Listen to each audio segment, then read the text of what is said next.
For many church leaders, talking about giving is their least favorite part of every worship service. Frankly, a lot of people think that the topic is taboo or something we shouldn't be talking about much. But in reality, talking about giving is one of the most important things that you can do for the people in your church. In this video, I'm going to talk about our proven 4-step framework to talk about giving in a way that's clear, inspiring, and fresh every week. Whether you're a pastor, a church leader, or just a member of your congregation, this framework will give you the tools you need to have conversations about giving that are both meaningful and inspiring. Let's do this.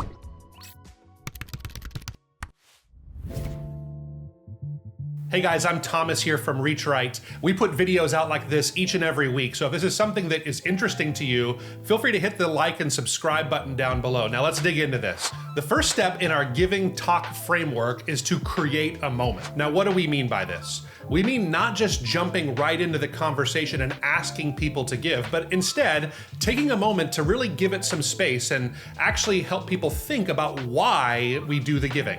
So in this, there's a few different ways you can create a moment. The most common way is to use scripture. Maybe you'll start by saying something like, this week in my Bible reading time, I read this verse, and you share a verse about giving. Or if not a scripture, maybe you'll use a story. Like the other day I was sitting there and I was actually really frustrated by a situation that was happening in my life, and here's kind of what the Lord was showing me. Or even better is a testimony, something where you tell a story of, hey, I was really in this hard place, and then God stepped in and made all the difference. It doesn't really matter how you create that moment, but it's just important that you have something that is a story that starts off this conversation about giving. The second step after you've created a moment is to connect the dots. This is where you help them see that story or that scripture we just read and how it actually applies to their lives. So if you just read a scripture, you might say something like, and I have found that God has done this every single time in my life, and you will find that too. Or if you just shared a testimony, you might say,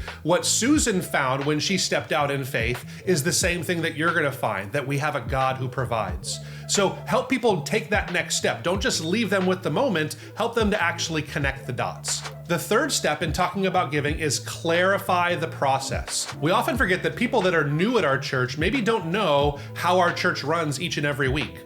They don't know if we pass the plate or if we have a box in the back or if we don't do anything at all when it comes to offering.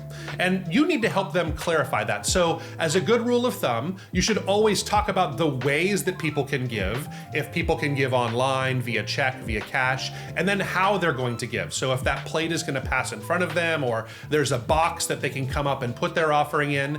And I think it's really important every time to make sure that for visitors, they know that there is no obligation for them to give. A lot of times visitors have some fear around that, and putting them at ease will really help. The fourth and final step is to close with thanks. It's really a good idea to thank people when they give to your church. Now, maybe you'll argue, we don't really need to thank people. It's God's money, and He's not necessarily thankful that people are giving. He loves a cheerful giver, and we know that from Scripture, but I still think it's a good habit to be in to thank people. Part of your thanks might be, hey, this is something that we're able to do because of your generosity, or we were able to make this kind of impact in our city because people like you have given so generously. When people are thanked and you can tie their giving to real world results, it makes a huge impact, and they're more likely to continually give to churches that do this. Put all these together and you will have a recipe for a really successful giving time.